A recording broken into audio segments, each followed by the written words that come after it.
Buenos días, el agradecimiento por estar acá hoy en esta primera sesión conjunta del año 2023.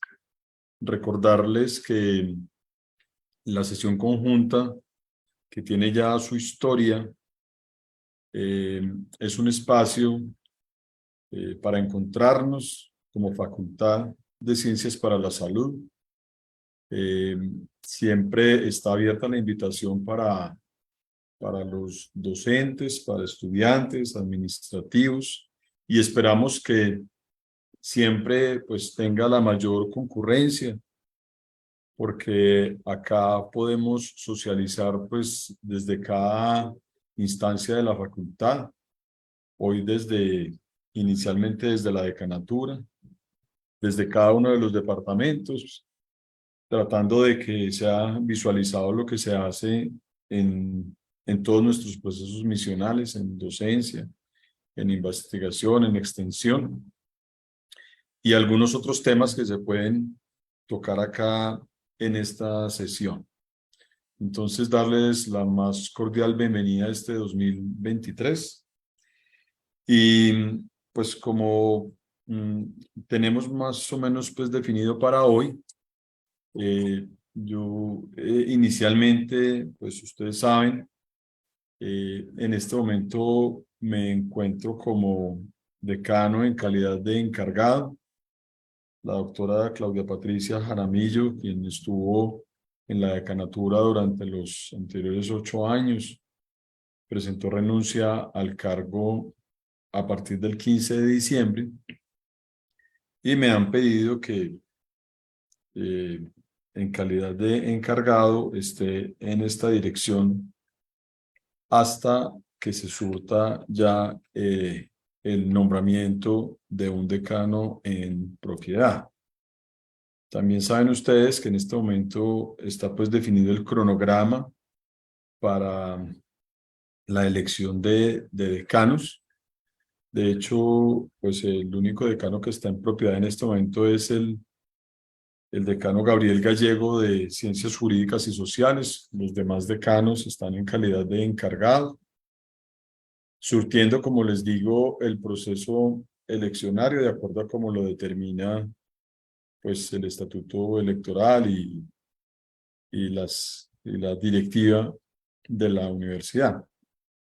Ese proceso tiene un momento donde se hace la votación virtual. Esa fecha es el 7 de marzo, para tenerlo pues muy en cuenta y esperar pues que haya una muy buena participación de todos en ese proceso. Y posteriormente pues se dará ya la continuidad del cronograma y está definido que para el 24 de marzo, o sea, finalizando ya el mes de marzo, esté definido pues ya el nombramiento de un decano pues ya en propiedad. Entonces, importante pues conocer esto. Básicamente, pues quería comentar primero esto, lo otro, algunas situaciones pues que hay en este momento en la facultad. Como les menciono, pues desde finales del mes de diciembre estoy en el encargo, tratando de resolver pues diferentes situaciones que se presentan. También desde la dirección del programa de medicina, y esperando que pues que todo fluya de manera adecuada, tanto para, como le he mencionado ahorita, para los estudiantes, para los docentes, para los administrativos, y que estos cambios que sin duda pues significan, en especial para mí en este momento, un reto, pues se puedan llevar a cabo de manera adecuada con el apoyo de todos, porque creo que como también eh, lo, lo tenía como logo la doctora Claudia, pues entre todos construimos y creo que todos tenemos que aportar para que nuestra facultad, nuestra universidad salga adelante, y sobre todo pues en este año tan especial que La universidad cumple sus 80 años, fundada en el año de 1943, o sea que pues es un tiempo bastante largo, una fecha muy importante. Hay una serie de actividades que se van a cumplir a lo largo del año y bueno, esperamos el apoyo y la colaboración de todos.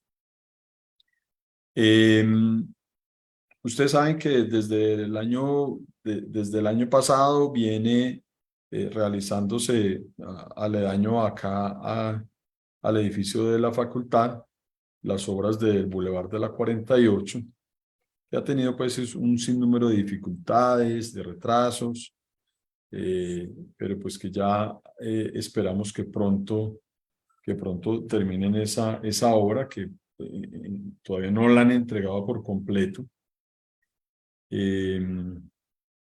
Según la información que tenemos, estaría para inaugurarse finalizando este mes, o sea que el 28 de febrero, se supone que esa es la fecha. Eso pues ha llevado a algunas dificultades de acceso a la facultad, especialmente pues la parte del parqueadero. Decirles que el acceso, como para tenerlo pues en cuenta desde ya, el acceso al parqueadero quedará entrando por la paralela hacia arriba, o sea que se ingresa por la paralela, se sube por la calle 48, se ingresa al parqueadero y cuando se va a salir del parqueadero también pues en ese mismo sentido saldría y la vía de salida es la carrera 24. La vía que normalmente conocemos como la de Coldeportes, que es la otra, la que comunica con la Santander, esa vía queda de bajada, o sea que queda la de la Universidad de subida, la de la Coldeportes de bajada y la de Coldeportes también de la misma manera. Cuando uno baja de la Santander a la 24, pues esa es la vía también de salida, o sea que las dos convergen, una desde la Santander, la otra desde la paralela y siguen hacia el centro por la 24. Entonces es importante pues tener eso en cuenta. Hubo necesidad de hacer pues algunos ajustes en la parte del acceso al parqueadero y esperamos pues que pronto puedan terminar definitivamente esa obra. Y de una vez pues también decir que esa obra pues como se ha mencionado se llama se llama la vía de los estudiantes o el pasaje de los estudiantes y esperamos que tenga el mejor uso. Creo que muchos de las personas que trabajamos en la facultad y especialmente para los estudiantes, pues el mensaje de que ese es un bien público, que hay que cuidarlo, que hay que tratar de mantenerlo bonito, porque también es parte, pues digamos, muy integral del edificio de la facultad. Entonces, esperamos que lo cuiden, que lo mantengamos bonito y que tenga el mejor uso. Entonces, eso con respecto al parqueadero. En este momento habilitamos la puerta de entrada sobre la carrera 24, enseguida de la casa de la IPS, esa puerta que hay allí para el acceso inicialmente a las motos. Había sido pues una solicitud también de los estudiantes especialmente que se transportan muchos de ellos en moto, entonces abrimos el acceso ya en este momento hasta la parte inferior, hasta el parqueadero por ahora, para que tengan ahí pues su espacio para poder cuadrar y tener allí sus motos. Básicamente pues eso era lo que tenía inicialmente para contarles, esperando, como lo mencioné en un principio, el apoyo de todos en este proceso que seguramente pues representa algunos cambios. Hay pues algunos otros cambios en direcciones de departamento, en direcciones de posgrado y esperamos pues, que todo fluya de la manera que corresponde, pidiéndoles además el apoyo y la colaboración a todos. Yo sé que pues cada uno tiene de pronto muy definidas sus labores, sus funciones, su docencia, su investigación, su extensión, pero también pues invitarlos a que la parte administrativa necesitamos ese apoyo. Ese apoyo es fundamental para que la facultad siga adelante, y esperamos pues que quien asuma definitivamente el cargo pues lo haga de la mejor manera, y podamos tener siempre pues la facultad que queremos, y que todo funcione como debe ser. En este momento, entonces, el doctor Gentil Gómez, como representante al Consejo de Facultad de parte de los graduados o de los egresados, nos había pedido en una sesión anterior que tuviera un espacio desde el Tribunal de Ética Médica para pues socializar y hablar un poco con todos nosotros sobre ese tema tan importante. Ahorita que tenemos pues esta reforma de la salud que seguramente nos va a cambiar, y lo que son los programas en la formación del talento humano, creo que ese es un tema de primordial importancia, es fundamental todo lo que tiene que ver con la ética, y pues ellos ya con la experiencia del doctor Gentil, al doctor Rad, quien muy amablemente nos acompaña, y le damos un saludo muy especial, la doctora Natalia García, como miembros del Tribunal de Ética Médica. Eh, entonces nos van a hacer una presentación un poco de su accionar allí, y seguramente la invitación pues a que estemos atentos a lo que allí sucede. Entonces, doctor Gentil, tiene usted la palabra, y a todos nuevamente muchas gracias por estar acá acompañándonos. Sí, muy buenos días para todos. Muchísimas gracias al Consejo de Facultad y al doctor Villegas por habernos cedido ese espacio. Con los tres mencionados está también el doctor Rodrigo Cardona y el doctor José Arnovi Chacón. Rodrigo Cardona y José Arnovi Chacón, que hacen parte también del Tribunal de Ética Médica. Aquí estamos los 5 magistrados atentos a todo lo que ustedes necesiten o quieran saber, quieran preguntar. Vamos a hacer 3 breves intervenciones. Va a comenzar el doctor Jorge Rada Aljure, que es nuestro presidente del tribunal, luego la doctora Natalia García, y finalmente yo les voy a dar una breve información sobre la convocatoria y cómo es que se conforman los tribunales de ética médica nacional y a nivel seccional. Entonces, le pido por favor al doctor Jorge Rad que inicie él con esta presentación.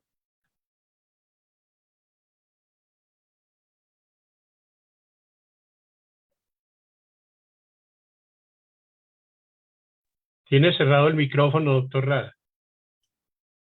De nuevo, buenos días para todos. Perfecto, ya está muy bien. No me acostumbro a estos elementos. Al doctor Carlos le deseo muchos éxitos en su gestión. Recuerdo a la doctora Patricia, a la cual le agradezco también todas sus actividades durante los años que le tocó ejercer con brillo la decanatura. Nos ha correspondido hablar hoy un poco del Tribunal de Ética Médica. El Tribunal de Ética Médica no debiera existir, porque si el ejercicio de la profesión a la cual nos debemos todos los médicos se hiciera bajo las normas y las directrices de lo que nos enseñaron desde nuestros ancestros y mucho más atrás, desde la época histórica en la cual médicos y médicos ejercieron la medicina. No es sino recordar cómo era el ejercicio de la profesión en nuestro departamento y en nuestra ciudad antes del advenimiento de la Ley 23 de 1981. Por supuesto, no se enseñaba ética. Y no era necesario enseñar la ética, porque el solo ejemplo de los maestros bastaba para seguir esa misma línea. Yo no recibí una sola palabra de ética de mis maestros, pero recibí abundantes muestras de su comportamiento como médicos. Muchos de ellos, casi la totalidad de ellos. Es cierto, antes de la Ley 23, el ejercicio de la profesión era eminentemente privado. No existían las instituciones que hay hoy. De tal manera que cuando había diferencias con el accionar de los médicos, se tenía que recurrir al Colegio Médico de Caldas, que era una dependencia de la Federación Médica Colombiana, o más que una dependencia, era una institución afiliada a la Federación Médica Colombiana. El Colegio Médico de Caldas se fundó en 1936 y hacia atrás no había ninguna actividad que revelara problemas de ética médica, y los que hubiera se solucionaron en los tribunales civiles, penales o administrativos. En el Colegio Médico de Caldas se ventilaban los problemas de relaciones interpersonales entre médicos, las relaciones también interpersonales, pero con la presencia o participación de un tercero. El problema de los honorarios, que llegó a ser difícil, las relaciones de los médicos con las instituciones, fundamentalmente en el cumplimiento del deber, la queja de familiares y pacientes ante las actuaciones de los médicos, que eran supremamente escasas, y por último, el consumo de morfina o algunas otras sustancias por parte de médicos. Ese era el global de lo que se consideraba en esa época. ¿Qué se hacía? Se hacían las reuniones del colegio, se analizaban las situaciones, se hacían las debidas, no investigaciones, sino análisis personales con uno u otros denunciados o que intervenían en el proceso. Fundamentalmente el país estaba en la línea de declaraciones mundiales sobre comportamientos médicos que eran dados por la Academia, por la Asociación Médica Mundial. En 1948, en Ginebra, apareció la primera declaración. Y de ahí para acá, en Helsinki, en Tokio, en Venecia, en Hong Kong, en Sudáfrica, en Edimburgo y en Seúl, y finalmente en Fortaleza, Brasil, la Asociación Médica Mundial estructuraba a través de una comisión diferentes mensajes para los médicos, que a través de las asociaciones nacionales se pudieran hacer efectivas las recomendaciones porque no había ningún poder sancionatorio, salvo lo que llegara a los tribunales de los distintos países. No tribunales de ética médica, no, tribunales de la justicia normal.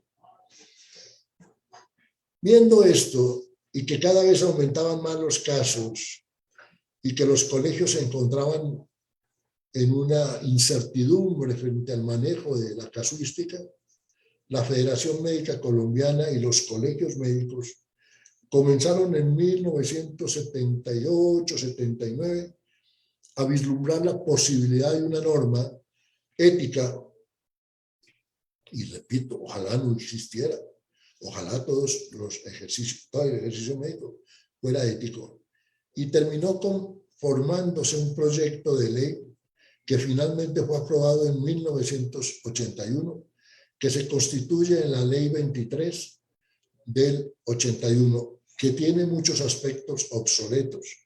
Y les digo obsoletos porque eso se hizo en base al ejercicio privado que había en aquella época. Hoy en día el 95% del ejercicio es institucional, del ejercicio médico, salvo pues los programas de investigación y los programas de extensión.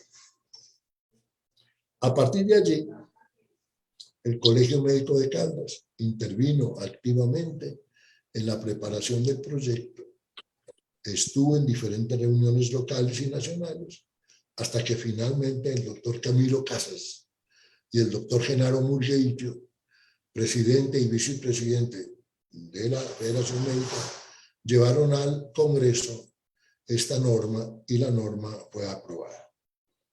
De ahí para acá van a oír ustedes a la doctora Natalia y al doctor Gentil el desarrollo de los tribunales.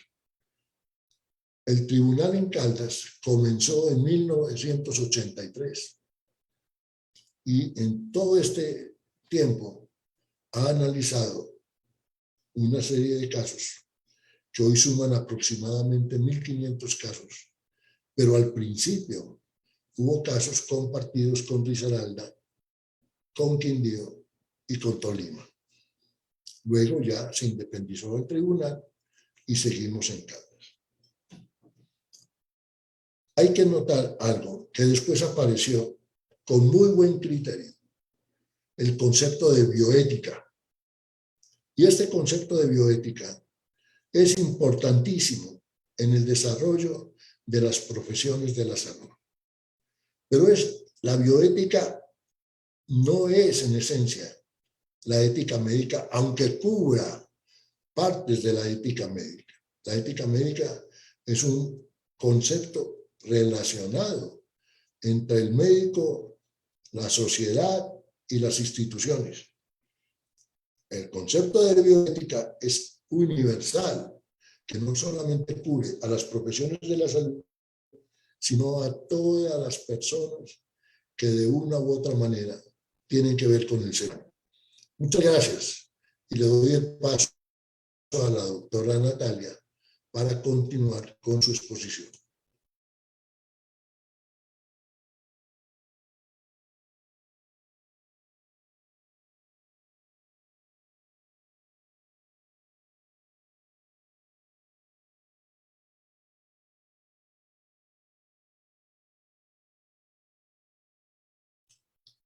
Doctora Natalia. Tiene el micrófono cerrado. Sí, ya va un segundo que estoy aquí compartiendo la presentación. Listo.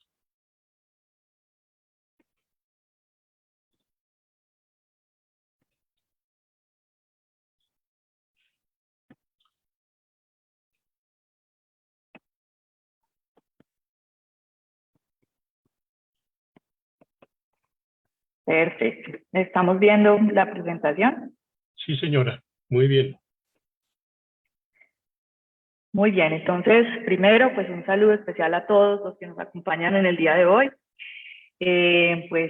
A todos los magistrados, al señor presidente, a todos los miembros de la facultad, pues para nosotros es muy importante este espacio que se nos genera para hablar de algunos aspectos que tienen que ver efectivamente con la evolución de los tribunales en el tiempo, pero sobre todo hacer algunas reflexiones importantes de lo que tiene que ver con nuestro ejercicio profesional y cuáles son esas consideraciones a tener en cuenta desde algunos aspectos operativos para ya pasar precisamente a que el doctor Gentil nos haga las claridades sobre la participación en los tribunales y en el colegio médico.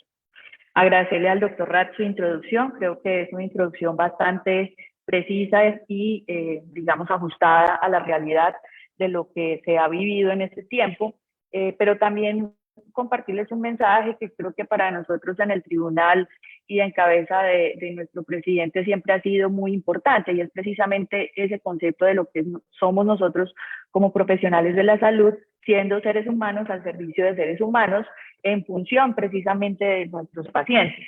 Es importante tener en cuenta que el Tribunal de Ética Médica de Caldas se ha caracterizado durante todo su tiempo de ejercicio por ser un tribunal que analiza muy bien cada uno de los casos, que se toma el tiempo para realizar las precisiones, precisamente salvaguardando el ejercicio de nuestros colegas y también todo lo que tiene que ver con la atención de los pacientes. Y esto es un aspecto que es muy importante porque no es simplemente una parte operativa, una parte normativa, una parte, digamos, de una legislación como tal, sino que va un poquito más allá de relacionar nuestra profesión, que es una profesión que, como les digo, es de seres humanos al servicio de otros seres humanos, que va a tener todas sus complejidades, digamos, dentro de ese contexto, pero que vamos a tener un relacionamiento que va a ser muy importante, y en eso se basa nuestra Ley 23 de 1981, que si bien, como decimos nosotros, ya requiere algunas revisiones, pues tiene 4 aspectos fundamentales que siempre debemos tener en cuenta nosotros.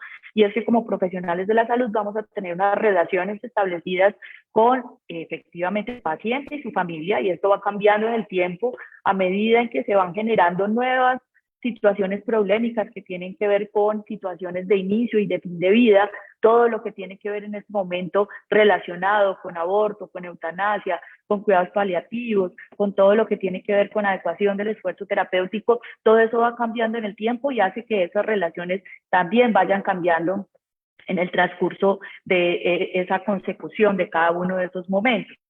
De igual manera, la relación efectivamente que tenemos con el sistema de salud y con la sociedad, que es una relación que es cambiante, es una relación que va de acuerdo a esos lineamientos y que exige muchas veces algunas consideraciones desde nosotros como tribunales, precisamente porque hay que salvaguardar, como les decía, el ejercicio de nuestros colegas y de todos los profesionales nuevos que inician este camino, que es el camino de la medicina. De igual manera, la relación con los colegas, que es supremamente importante y que también tiene que ver con esa capacidad que entendemos de comprender al otro, de ponernos en la situación del otro, que es básicamente lo que hacemos como magistrados del tribunal, y todo lo relacionado precisamente, como decía el doctor Rath, con la ética médica, que implica esa ética profesional, esa deontología, ese deber ser como tal en cuanto a nuestro ejercicio relacionado con algo que es innegable, y tenemos que conocer toda la parte del derecho, toda la parte de las leyes. Entonces, estas 4 elementos que tenemos van a ser el día a día, digamos, de lo que se evidencia relacionado con el tribunal, y por eso va a tener una relevancia muy importante. Yo quiero traer precisamente esta intervención del doctor José Félix Patiño, en donde él pone de manifiesto lo que son los pilares del profesionalismo. Y los pilares del profesionalismo no son una cosa menor. Realmente, si estamos hablando precisamente en la calidad de la atención, o lo que significa para nosotros el concepto de calidad, pero desde el punto de vista del ejercicio de nuestra profesión, pues entonces ese profesionalismo en cabeza de estos 5 elementos va a ser muy importante, y es a lo que nosotros generalmente le apuntamos, ¿cierto? Y es un aspecto básico. Inicialmente, como ya lo sabemos y como se ha trabajado en ley estatutaria y en muchas otras consideraciones legislativas, está el tema de la autonomía médica, está el tema del conocimiento, que va a ser muy importante y que va a tener mucho que ver con el tema de la pericia. Vamos a tener el aspecto ético, que precisamente significa esa deontología y ese deber ser, y lo que nosotros nos ha formado durante este tiempo como médicos en función de la atención de esos pacientes y de nuestros deberes con cada uno de esos elementos que ya habíamos mencionado.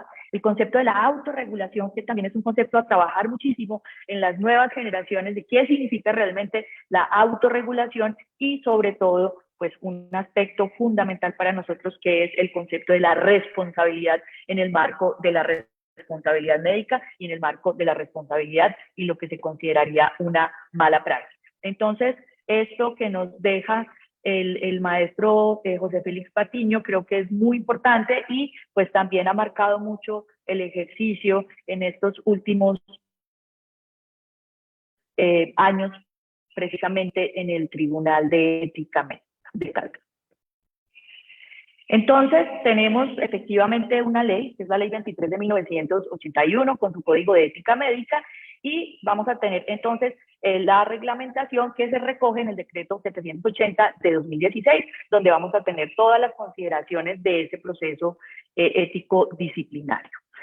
Es muy importante tal vez como puntualizar algunos aspectos, y en esto voy a hacer una especie de resumen de lo que significan aquellos artículos o aquellos capítulos que son importantes para nosotros y que es, digamos, el diario vivir de lo que significan, cuáles pueden ser esas posibles quejas que se pongan con respecto a los médicos y esas posibles faltas que se puedan determinar de acuerdo a ese ejercicio médico. Entonces, tener muy en cuenta que esta ley 23 del 81, además de establecer todo lo que está relacionado con la parte de ética médica, va a tener unos procedimientos. Esos procedimientos van a estar a cargo de los tribunales de ética médica, seccionales y obviamente en última instancia el Tribunal Nacional de Ética Médica. Aquí se van a hacer todas las investigaciones que tienen que ver con la violación o no de esos deberes de nuestros médicos. Entonces, ese aspecto es clave para entender esta parte de ese proceso como tal disciplinario. Siempre que ustedes escuchan en los medios, ¿cierto? Generalmente vamos a tener en cuenta o van a ver ustedes estos conceptos. Van a ver el concepto de negligencia, van a ver el concepto de imprudencia y van a ver el concepto de impericia. Es muy importante tener en cuenta que estos tres conceptos pues precisamente tienen que ver con aspectos relacionados con la toma de decisiones, con el conocimiento que tenga ese médico y efectivamente con esa capacidad para decidir, que es una de las discusiones que hemos tenido durante muchas de nuestras sesiones, de nuestras salas plenas en el tribunal, y es esa capacidad para tomar decisiones de nuestros médicos en función precisamente de prever una situación, ¿cierto?, que se podía prever y de todas maneras tener en cuenta esas consideraciones de lo que significa la anticipación y lo que supuestamente debió haber ocurrido. Por esta razón, los magistrados del tribunal somos médicos en ejercicio que vamos a conocer cuál es el día a día de cada uno de los profesionales de la salud. Pero es muy importante también recalcar, y lo hago como al inicio, esto no es un juicio de valor irresponsable en las situaciones en las que nosotros vamos a evidenciar cada uno de los casos, sino que precisamente también conocemos y sabemos alrededor de qué situaciones los médicos pueden estar sumergidos, temas del sistema de salud, temas de contratación, temas de muchas cosas que tienen que ver precisamente con esa imposibilidad muchas veces de ejercer esa autonomía. Entonces creo que antes de emitir esos juicios, digamos como tal, en cuanto a los médicos, en cuanto a su ejercicio, que es un ejercicio que implica una gran cantidad de elementos, pues entonces tener en cuenta que nosotros como tribunal hacemos todo lo que está dentro de nuestra competencia, precisamente para ponernos en el lugar de ese médico y tratar de definir esas situaciones particulares, si bien ya nosotros estamos absolutamente claros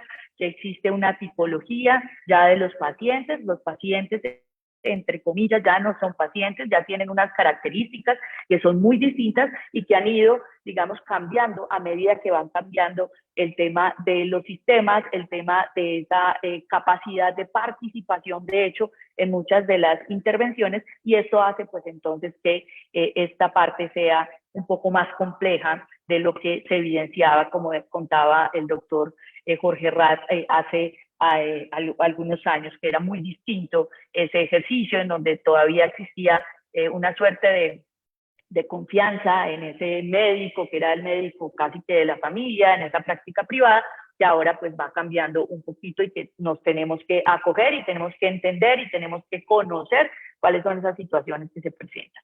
Entonces, tener en cuenta siempre que dentro de los artículos importantes, este va a ser clave, y es que todos los médicos vamos a ser auxiliares de la justicia. Entonces, si a nosotros nos citan como peritos o nos citan dentro de un proceso, pues entonces nosotros tenemos la obligación de participar, a menos que haya una situación de contingencia que pues sea reconocida en ese momento, pero tener claro que además como auxiliares de la justicia vamos a tener también una función que tiene que ver con el mejor interés de los pacientes, mayores de edad, menores de edad, y eso va a ser un aspecto también importante dentro de esa toma de decisiones, por ejemplo, en las instituciones, que va a ser un aspecto clave a tener en cuenta.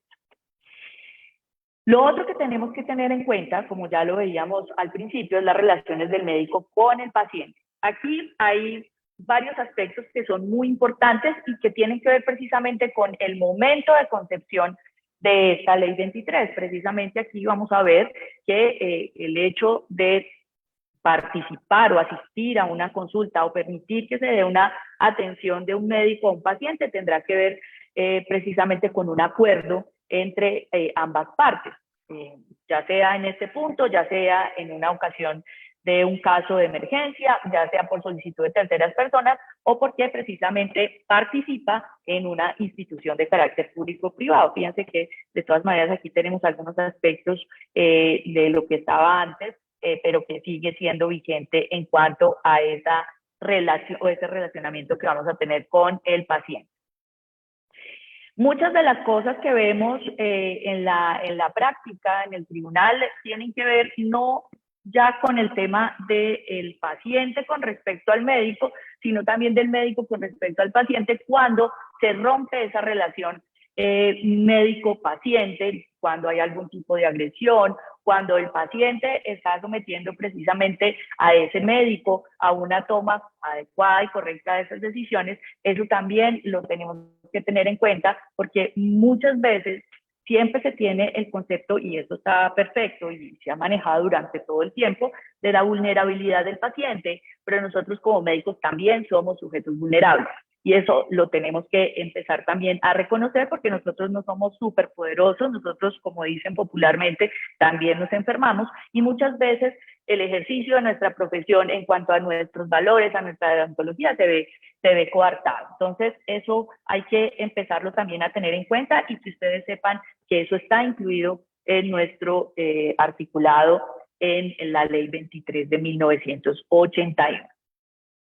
Otro aspecto que es de vital importancia y es la atención de los pacientes cuando efectivamente no estemos en un caso de una urgencia o de una emergencia, porque siempre hemos visto que el paciente muchas veces pide una segunda opinión o que le cambien el médico, que no le gustó, etcétera, pero nosotros también como médicos podemos tener precisamente la posibilidad de que si se rompe precisamente esa relación médico-paciente, si el paciente no va a continuar con ese tratamiento o ese manejo que le está sugerido como desde nuestra profesión, sin coartar la libertad del paciente, porque hay que decirlo también, la autonomía de los individuos, que es un derecho constitucional, está por encima inclusive del propio perjuicio de la decisión que esa persona toma y que le pueda causar daño. Entonces, la autonomía de mayores de edad y todo lo que tiene que ver con el no querer continuar con un tratamiento es un argumento válido por parte del paciente, pero nosotros también cuando estemos en esas situaciones podemos abstenernos de seguir atendiendo a ese paciente, salvo que se trate en un caso de urgencia.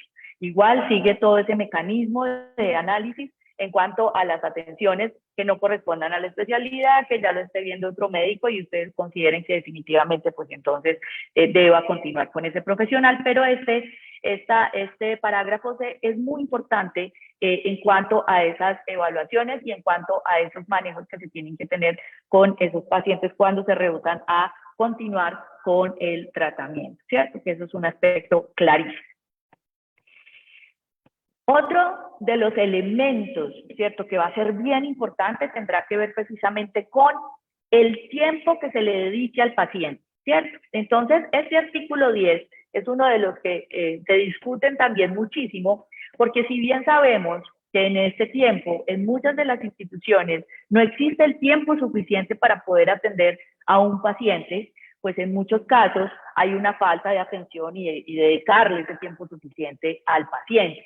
De igual manera, en función de esa autonomía y de esa autorregulación, pues entonces habrá un ejercicio racional en la solicitud de exámenes, pero eso no significa que el médico, si considera que se requiere X, Y o Z paraclínico, pues entonces lo deberá solicitar en el marco, insistimos, de un ejercicio racional, un ejercicio clínico que implique una impresión diagnóstica y la razón por la cual entonces se están solicitando esos exámenes. Ese es un aspecto clave y es un aspecto que lastimosamente pues se se ve afectado muchas veces por el tema de los tiempos que tienen las personas, que tienen los médicos para poder ver los pacientes. Y esto es también una de las cortapisas que encontramos con mucha frecuencia. Muy importante, y esto nuestra abogada secretaria, la doctora Claudia Patricia Gaviria, lo tiene claro, y es lo que hemos trabajado en cuanto al consentimiento informado. Entonces, el consentimiento informado va a tener dos elementos. Uno, que está en este articulado, que es en nuestra ley de ética médica, y dos, los consentimientos informados para investigación. Son dos cosas completamente distintas. El consentimiento informado para procedimientos y tratamientos y manejos es la oportunidad y el derecho que tienen los pacientes de conocer cuál va a ser ese tratamiento, cuáles van a ser los riesgos, cuáles van a ser los beneficios, y que el paciente, si tiene esa capacidad para ejercer su autonomía, es decir, esa capacidad de agencia, pues entonces él pueda tomar una decisión que sea una decisión informada. Ese aspecto es vital, y el consentimiento informado no es simplemente un formato. El consentimiento informado es un proceso en donde yo le doy la oportunidad y le explico como médico a ese individuo cuáles van a ser esos riesgos o esos beneficios relacionados con el procedimiento. Entonces, el consentimiento para nosotros se convierte en algo importante más allá del formato. Sabemos que hay muchos formatos preformados, valga la redundancia, pero es importante que tengan ustedes claro que el consentimiento es vital y es un elemento de suma importancia en toda esa parte de ese ejercicio, porque le está permitiendo a ese paciente conocer cuál va a ser su procedimiento, cuáles van a ser sus riesgos y cuáles van a ser esas consecuencias, que es uno también de los aspectos que se manejan mucho en la parte de las quejas ante el tribunal. Las relaciones entre el médico y el paciente también estarán en algo que es muy importante, y es hasta dónde va la responsabilidad del médico en cuanto a los riesgos. Vamos a tener precisamente que en ese consentimiento informado o en esa explicación que yo le voy a dar a ese paciente, voy a establecer los riesgos que van a estar previstos. Yo no puedo establecer y poder, digamos, abarcar los riesgos que no están previstos. Entonces, esa parte también es importante tenerla en cuenta dentro de la información que yo le voy a dar y también dentro de ese consentimiento informado. Por eso el consentimiento tiene que ser o debe ser un consentimiento completo en cuanto a esa información que yo le voy a dar a ese paciente. Tener en cuenta también para los que están en las instituciones el concepto y el valor que tienen las juntas médicas. Las juntas médicas implican que yo le dediqué el tiempo suficiente a ese paciente con un grupo de médicos para evaluar ese caso específico y así generar cuáles pueden ser esas mejores decisiones en función del mejor interés del paciente, y pues obviamente también teniendo en cuenta la agencia del paciente en cuanto a esas decisiones que se toman. Entonces, el poder de la junta médica es clarísimo y tenemos que aprovechar precisamente esa posibilidad de relacionamiento con nuestros colegas en cuanto a esa toma de decisiones. Entonces, ahí va a ser un aspecto clave dentro de nuestra ley de ética médica y que va a validar muchas veces las decisiones en cuanto a situaciones que el paciente o la familia, digamos, no esté de acuerdo. Se constata precisamente que se hizo una junta, que se dedicó el tiempo suficiente y que eso va a ser clave para esa evaluación y ese mejor interés del paciente. Ya sabemos que en el tema del relacionamiento y la atención a familiares va más allá de simplemente el artículo como tal, sino lo que tiene que ver con ese conflicto de intereses. Yo tengo un familiar, yo ya tengo un conflicto de intereses, debo declarar ese conflicto de intereses para la atención, porque mi atención muy probablemente no vaya a ser objetiva, y por lo tanto pues ahí vamos a tener varias consideraciones que son importantes. Y entonces es más allá de simplemente un articulado, tiene que ver con ese conflicto de intereses. En las relaciones con los colegas es algo que es frecuente, lo vemos por parte de los pacientes, lo vemos por parte de los colegas. Hay un tema de referirse a otros colegas dentro de la consulta o delante de los pacientes. Se tienen todos, digamos, los elementos y los mecanismos para poder establecer esa parte de esas evaluaciones de los colegas, eso es muy importante, o sea, ya vamos a ver cómo es esa parte ética y disciplinaria y cuáles son esos procedimientos, pero finalmente la idea es que entre los colegas pues no se traten, digamos, de manera que no sea adecuada, ¿sí? Y pues tener los conductos regulares que se tienen precisamente para este tipo de consideraciones.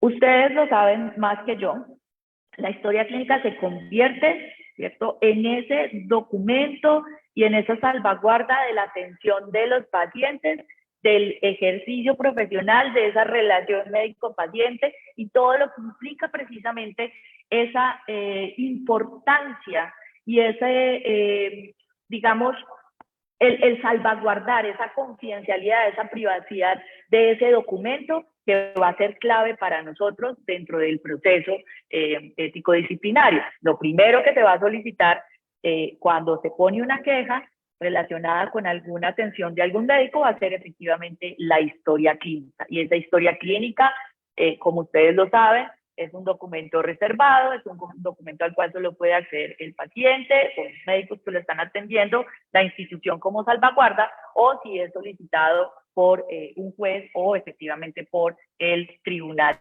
de Ética Médica. Pues de historia clínica hay muchísima tela para cortar, pero es importante que le demos la importancia que se requiere. En la relación con la industria, pues hay una gran controversia en este sentido, en cuanto que pues, sabemos que no podemos recibir ningún tipo de apoyo económico, ni beneficios, ni nada de la industria. Eso está absolutamente claro en la parte del ejercicio. Se ha, como les digo, discutido mucho alrededor de este tema, pero pues cada uno de los médicos en la ética y la virtud de su profesión, pues entonces tomará las decisiones correspondientes a lo que le corresponda, valga la redundancia, en cuanto a ese relacionamiento con la industria, porque vamos a tener especialidades que, como sabemos, tienen un relacionamiento mucho más directo con la industria. Frecuentemente también tenemos esta parte de los certificados médicos. Ya sabemos que el certificado médico es un documento que es supremamente importante, que tiene unas connotaciones gravísimas en el caso de que uno dé un certificado que no sea adecuado a la realidad, es decir, un certificado falso. Entonces, por eso también hacemos un llamado a no dar certificados que no se correspondan precisamente con una historia clínica, con un ejercicio clínico, simplemente por un hecho de amiguismo o por un hecho de hacerle el favor a alguien. Es clave que ustedes sepan que el certificado médico va a ser un documento que, si es falsificado, tiene unas connotaciones muy, muy graves dentro de esta parte del ejercicio profesional. Y entonces, finalmente, tener en cuenta el proceso. Aquí hay varias cosas importantes. Cuando llega o cuando alguien puede llevar precisamente una queja al Tribunal de Ética Médica. Entonces, algunos de los miembros del tribunal pueden dar poner esa queja o traer una situación particular del ejercicio, pero también cualquier persona, ¿cierto?, puede allegar esa queja al tribunal y pues en cuanto a eso ya vamos a tener, pues digamos, cada uno de cómo se abre cada uno de esos procesos. Entonces es muy importante tener en cuenta esa solicitud que se va a tener al respecto. Entonces vamos a tener básicamente la denuncia, ¿cierto?, de ese quejoso. Ese quejoso puede poner la denuncia en cualquiera de las entidades, toda la parte civil, toda la parte penal y pues el Tribunal de Ética Médica. Se abre el proceso, ¿cierto? Es un aspecto aquí muy general. Se hace la repartición pues, en cada uno de los magistrados, el magistrado que le corresponda precisamente este proceso. Se hace la evaluación también con el abogado, en este caso la abogada del tribunal. Se hace la solicitud de la historia clínica. Tenemos la versión libre del médico. Ampliamos la queja en muchos de los casos, y pues lo que se hace en nuestras sesiones, en nuestras salas plenas, pues después de que llega precisamente esa evaluación por parte del magistrado, si existen méritos para acusar, y se establece entonces, si existen méritos para acusar, cuáles son los cargos para ese profesional de la salud.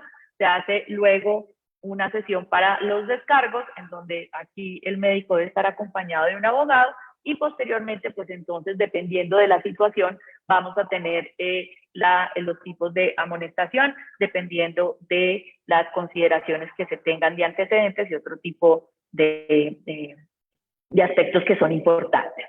Entonces, pues el llamado básicamente es a tener en cuenta que nosotros somos seres humanos al servicio de seres humanos, que básicamente todos estos 4 aspectos que ustedes están viendo acá, lo que tiene que ver con la comunicación asertiva, con el manejo de la historia clínica, con esos 5 pilares del profesionalismo médico y el proceso del consentimiento informado, pues entonces hacen que nuestro ejercicio pues vaya mejorando y sigamos teniendo una atención de calidad y una adecuada relación médico-paciente.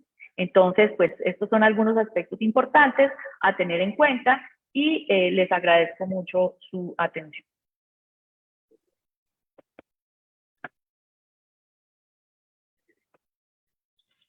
Muchísimas gracias, doctora Natalia.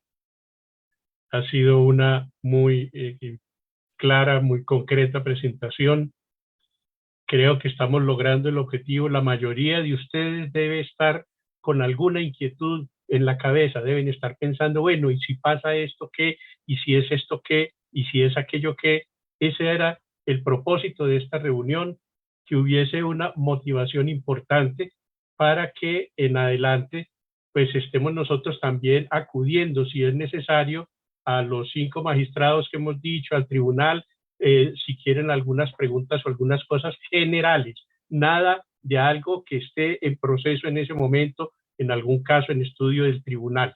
Finalmente, entonces, muy brevemente, ¿cómo nace el tribunal? El tribunal nace por la acción conjunta de agremiaciones médicas nacionales, entonces entre la Federación Médica, la Academia de Medicina, las sociedades científicas, ASCOFAME, hicieron ese movimiento para que se hiciera esta ley de ética médica, y entonces el Tribunal Nacional son 5 magistrados escogidos de 10 candidatos que se envían al Ministerio de Salud. ¿Quiénes mandan esos candidatos? La Federación Médica envía 4, la Academia de Medicina envía 3 y ASCOFAME otros 3. De esos 10 escoge el Ministerio los 5 magistrados del Tribunal Nacional de Ética Médica. Los otros 5 quedan en una lista para conjueces para cuando hay alguna incapacidad o alguna incompatibilidad de alguno con algún caso que se esté adelantando. Entonces, en los seccionales es el colegio médico de cada departamento, el colegio médico de la Federación Médica Colombiana, el que hace una convocatoria, reúne los aspirantes con las calidades o requisitos básicos que determina la ley. Para el tribunal seccional son 10 años de ejercicio probo, sin ningún tipo de tacha, sin investigaciones o condenas, que la persona tenga una solvencia moral y o que tenga 5 años de docencia universitaria formal vinculada. Y entonces estas personas pueden aspirar a ser miembros del Tribunal de Ética Médica Seccional. El colegio médico selecciona o en la lista de los que va a enviar al Tribunal Nacional por el cumplimiento de los requisitos, y de ese listado que se envía, el Tribunal Nacional designa o nombra a 5 magistrados como principales, y quedarán algunos otros que también podrán nombrar en calidad de conjueces. Entonces, este proceso ya lo estamos adelantando desde el Colegio Médico. En este momento tenemos abierta la convocatoria hasta el 13 de marzo. Ese día, o hasta el 10 de marzo, nosotros en la asamblea del 13 de marzo, a la que están todos cordialmente invitados, si quieren participar del Colegio Médico, se hará el lunes 13 de marzo aquí en el primer piso de la facultad, en el Salón 108. Miraremos si hay alguna situación que nos invite a hacer cambios, si va a haber más asistencia o en fin. Entonces ese día vamos a tomar la decisión final sobre las hojas de vida que lleguen al Colegio Médico de Caldas. Yo me envié un material para que, pues obviamente con el visto bueno del doctor Carlos Villegas, pedimos que finalizada esta sesión se les envíe la convocatoria, tanto para aspirantes a los tribunales de ética médica como para la asamblea que les estoy mencionando, en la que se define el grupo que se va a enviar de candidatos a Bogotá para que allá se designen los magistrados de este tribunal. El periodo nuestro termina el 22 de junio, entonces la invitación y queríamos era motivar para que ustedes sepan que estamos los del tribunal dispuestos a que si quieren un conversatorio, una charla, un taller, algún tipo de actividad desde la universidad, desde una institución, como quieran, estamos dispuestos a participar. Muchísimas gracias al doctor Carlos Villegas, muchísimas gracias a todos ustedes. Bueno, muchas gracias al doctor Gentil, la doctora Natalia, al doctor Ra, al doctor Rodrigo y al doctor Arnaud y Chacón como miembros también del Tribunal de Ética Médica. Y pues tenemos un espacio donde de pronto nos alargamos aquí un minutico. Si hay alguna inquietud, alguna pregunta, aquí en el chat la doctora Sandra Milena Corrales nos escribe: como médicos debemos cuestionarnos qué acciones del día a día de mi labor médica puedo mejorar para que los pacientes nos vuelvan a ver con ojos de confianza y así lograr una relación médico-paciente verdaderamente humana y transmitir esto a las nuevas generaciones. Creo que más que una pregunta es un comentario, pero no sé si el doctor Yo creo Rad, que valdría la pena también alrededor hacer un comentario, doctor Villegas, y es que sí, claro. venimos, como lo decía el doctor Rad, de una relación médico-paciente y de un sistema donde básicamente todo está en la competencia. Y afortunadamente parece que vamos a cambiar hacia otra situación donde no es la enfermedad el eje, sino la sociedad sana, y donde el trabajo no va a ser competitivo, sino que busca que haya un sistema en el que todo el trabajo sea muy colaborativo. Entonces, ojalá que eso del humanismo, que es indispensable para eso, nos ayude a esa colaboración en el trabajo para el bien de la sociedad y hacer realmente una sociedad sana. Ok, el doctor Uribe tiene algún comentario o alguna pregunta. Adelante. Sí, muchas gracias por la invitación. Me pareció excelente la presentación de todos, pero me quedé una inquietud muy grande con el artículo 10 para la doctora Natalia. Es en el sentido de que el tiempo de atención al paciente debe ser suficiente, debe ser lo necesario para llegar a un buen diagnóstico. Y todos sabemos que hoy en día las instituciones son muy rígidas en el tiempo que le dan al médico para la atención del paciente, lo cual no va a permitir una buena evaluación. Es común que las pacientes se quejen o los pacientes se quejen de que el médico no me deja hablar, porque el médico le dice, mire, tengo que llenar esta historia clínica, tengo que llenar este computador, esta hoja, de manera que quien hago las preguntas soy yo, no usted. Eso por decir pues como alguna cosa. O sea, la realidad es que el tiempo no es suficiente para una buena atención y un buen diagnóstico. Entonces, ¿qué hacer ante esa situación, principalmente en las EPS?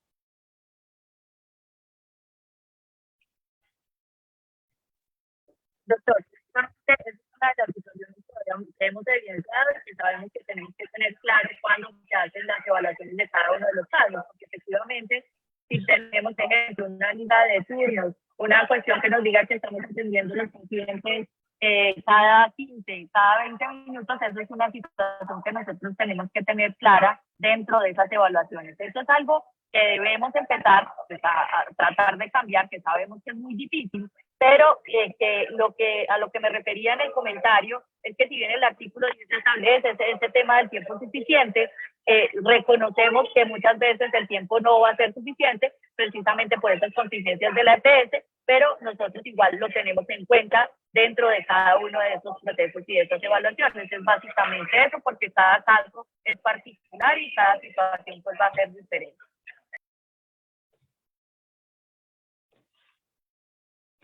Ok, no sé si alguien tiene alguna otra pregunta, algún otro comentario. Tener en cuenta, diría yo, también algo importante, y es que pues acá hablamos de Tribunal de Ética Médica, pero pues hay que entender también que pues todos, o sea, la atención en salud es cada vez más realizada por múltiples profesionales.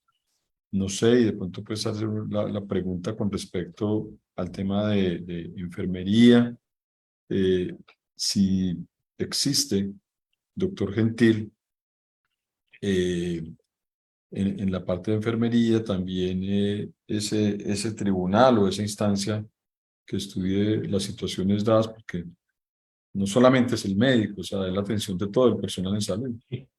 Claro que sí, doctor. Hay un tribunal de enfermería, está conformado, está funcionando, está bien organizado. Igualmente también hay de odontología, bacteriología. Tenemos esos 4 básicos y en otras profesiones pues también hay los tribunales. Los abogados también tenemos el Tribunal de Ética de Abogados y ese mismo proceso para hacer la autorregulación. Pero como le digo, es bienvenido lo que usted plantea, porque en adelante va a ser mucho más colaborativo el trabajo en salud y va a ser mucho más tendiente a que el entorno sea saludable y que podamos trabajar en ese sentido. Ok, perfecto. No sé si haya finalmente alguna pregunta, sino agradecerles a todos por su asistencia, en especial al doctor, en cabeza del doctor Gentil, el doctor Ra también, por su participación en un tema pues, de tan trascendental importancia, que creo que con todos estos cambios en el sistema de salud, pues siempre tenemos que mantener esa ética pues lo más arriba, y siempre el profesionalismo del médico tiene que sobresalir ante cualquier cambio en el sistema. A todos entonces muchísimas gracias, que tengan un feliz día y un feliz fin de semana.